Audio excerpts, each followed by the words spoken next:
Howdy everyone, it's Laurel Beard here.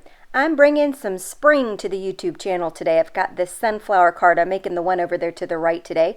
Currently outside it's pouring down rain, washing away the final mounds of snow that sit in my yard. But spring is here, so I hear. Hey, that rhymed. I'm using the Sunflower Garden stamp set here. This is from the 10 Stamps. Inking it up with toffee and vintage sepia pigment inks.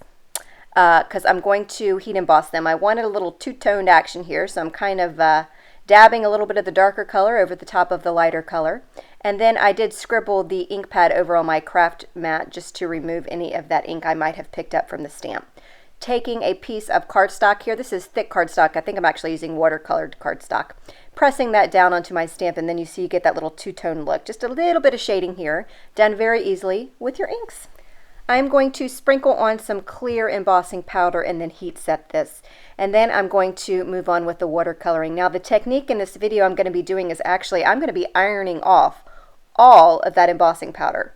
And it's going to make your card look like it's a print, like you hand painted it, because it's going to remove all of the embossed, the shine and everything from it, but we'll get to that in a bit.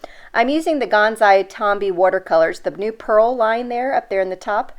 Those are all pearlescent colors. They're very pretty. And then I'm going to combine them with some of the traditional watercolors from the palette. I'm going to grab an orange, a yellow, a black, a brown, and I'm just going to do some watercoloring here. Very simple watercoloring. Now, I spray a little bit of water into my palettes before I start watercoloring because it activates the water. I'm able to pick it up easily. So if you have a hard time getting the watercolor off your pans like this, if they come in the pans, or even if they're in the tubes, whatever, spray a little bit of water in there. Let it sit for, I don't know, 20 seconds or so, and then it'll be very easy to get your paint up. So I'm going to play some music here. You can see I'm dipping into the pearlescent colors here, and then I'm going to go in and combine it with some of the traditional watercolors. I have absolutely nothing to say. I have no story to share. There's nothing really going on in my life. I'm going home to Florida next week. I've moved to Connecticut, if you don't know, but I've lived, my whole life. I'm not going to tell you how old I am. I almost slipped and told you my age. But my whole life I lived in Florida up until last year. And now I'm in Connecticut, and it's a big change. I've moved from a city, and now I live in a little country town. It's about 25 minutes away from the closest grocery store. So it was an adjustment for me. But I do live on a lot of property, so it's very quiet. I thought I was going to get isolated and depressed and become a hermit, but I didn't. So that's something, right? There you go. All right, I'm going to play a little music and stop babbling here, and then I'll be back.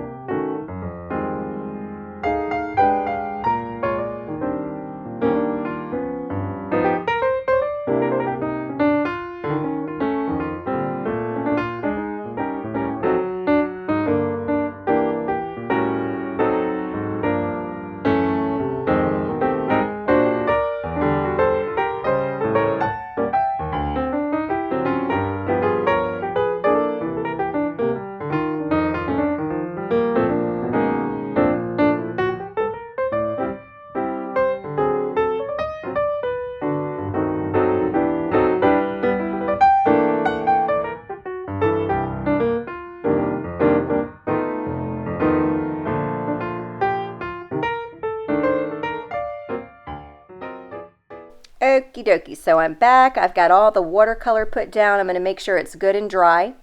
And then you can see all the shine. Hopefully you're picking up the shine from all the heat embossed images. We're going to go ahead and remove that. And we're going to use something that is foreign to me. The only time it ever gets used is in my craft room, which is my husband's not happy about it, but I'm going to grab an iron. And I'm going to do the iron off embossing technique. I actually bought the iron off of Amazon, very cheap. It's never seen clothes. It's met paper, and that's about it. And it stays in my craft room. And I went ahead and put it on the cotton setting. I sandwiched my card into a piece of copy paper, and I am just ironing off that embossing powder. You can see it lifting off onto the copy paper right there. I don't know if you're supposed to have the steam on. I think I turned it off midway because the steam blowing up in my face was giving me a little facial. I did not want a facial as I was going out after this and did not want all my makeup to come off. So I don't know if you need that steam on or not. But then when you're done, you remove it. All the shininess from where the embossing powder was is gone. So it looks like I hand painted this card. I know.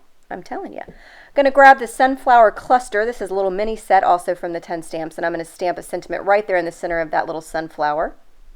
using my Misty. I gotta get good placement because by God, I don't want to do this card all over again after I invested all the time in watercoloring it. So I'm making sure my sentiment is nice and straight there. I'm using one of the little creative corners, the Misty Creative Corners, if you don't know what that is, it's linked below, to make sure my sentiment was good and straight. Going to ink it up with some white pigment ink, and then I will sprinkle on some super fine white embossing powder.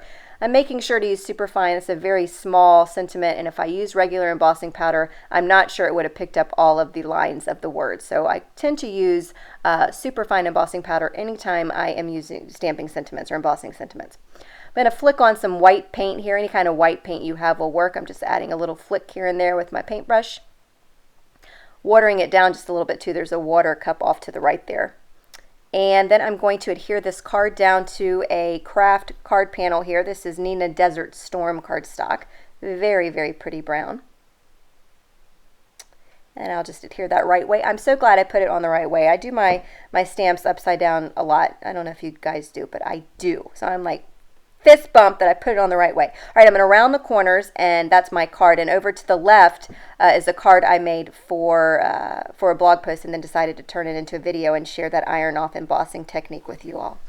So this card, I used just one color ink in the background, and for the card in the video today, I used 2 colors. And you can see the difference it really makes. And then again, by removing that embossing powder, it looks like I freehanded that whole card, and I didn't. It's a beautiful, beautiful stamp.